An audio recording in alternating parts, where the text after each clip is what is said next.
আজ তোমাদের সাথে শেয়ার করব ডাঁটা দিয়ে একটা ঘটি বাড়ির রান্না। আমার ঠাকুমা এই সিজনে ডাঁটার এই রেসিপিটা কিন্তু খুব করতেন।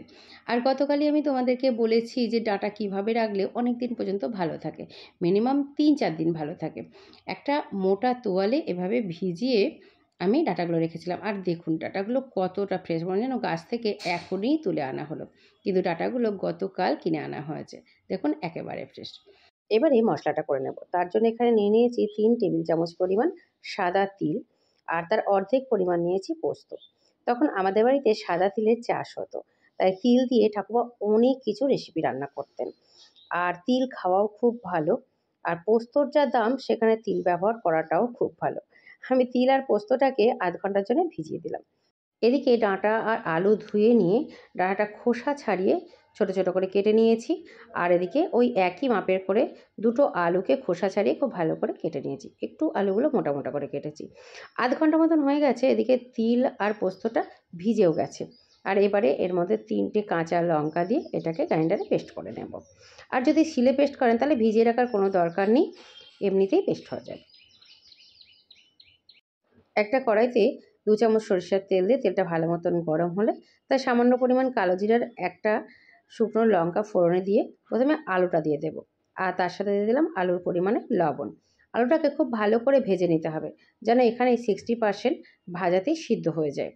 সেভাবে আলুটাকে নেড়ে চেড়ে বেশ কিছুক্ষণ সময় ধরে ভেজে নিলাম। আর এখন দেখুন আলুটা কিন্তু প্রায় 60% ভাজা হয়ে গেছে। আর এবারে দিয়ে দেবো কেটে রাখা ডাঁটাগুলো। ডাঁটা কিন্তু একদম ভাজবো না, জাস্ট নেড়ে চেড়ে নেব। ডাঁটা ভাজলে টেস্টলেস হয়ে যায় আর একটু তিতকুটে লাগে খেতে। তাই ডাঁটাটা একটুখানি ভেজে নিলাম, মানে ওই হাফ মিনিট মতন। আর ডাঁটার পরিমাণও লবণটা দিয়ে দিয়েছি। ডাঁটাটাকে একটু সাইড করে সরিয়ে দিয়ে মাঝখানে যেটুকু তেল আছে ওই তেলের মাঝখানে দিয়ে দেব যে পোস্ত আর তিলটা বেটে রেখেছিলাম সেটা দিয়ে একটু নেড়ে চেড়ে মশলা আর ডাঁটা আলু একসাথে মিনিটখানেক কষিয়ে নেব, তাতে স্বাদটা অনেক ভালো আসবে। মিনিটখানেক মশলাটা নেড়ে চেড়ে নেওয়ার পরে দিয়ে দেব জল। অবশ্যই এখানে গরম জল ব্যবহার করতে হবে। আর আমি মিক্সি গ্রাইন্ডারটা ধুয়ে ওতেই পরিমাণ মতন জল ব্যবহার করলাম। যেহেতু আলু কিছুটা সিদ্ধ হবে আর ডাঁটাটা পুরোটাই সিদ্ধ হবে, পরিমাণে জলটা একটু বেশি দিতে হবে। সেই পরিমাণে জল দিয়ে আমি ফুটতে দেব। আর যেহেতু জল ব্যবহার করেছি তাই সামান্য পরিমাণ লবণও দিয়ে দিলাম। আর সেই সঙ্গে দিলাম 1 চিমটে হলুদ। হলুদ অবশ্য আপনি ব্যবহার না করতেও পারেন। তখন ঠাকুমা বলতো সব সবজিতেই একটু হলুদ দিতে হয়, তাহলে রোগবালাইগুলো হয় না। এখন এটা বুঝি যে হলুদ যেহেতু অ্যান্টিসেপ্টিক, তাই এই কথাটা ঠাকুমাকে বারবার বলতো। আমিও সেই মতো সামান্য একটু হলুদ দিয়ে দিলাম। তারপর নেড়েচেড়ে 5 মিনিটের জন্য চাপা দিয়ে দিলাম। আর এতে কি খুব তাড়াতাড়ি আলু আর ডাঁটাটা সিদ্ধ হয়ে গেল। আর সেই সঙ্গে কিন্তু আমার রান্নাটাও প্রায় কমপ্লিট হয়ে গেছে। এবার নামানোর আগে দিয়ে দেব 1 চামচ পরিমাণ কাঁচা সর্ষের তেল আর 3টে কাঁচা লঙ্কা দিয়ে আবার একটু ভালো করে নেড়েচেড়ে দিয়ে ঢাকা দিয়ে দেবো 5 মিনিটের জন্য গ্যাস অফ করে।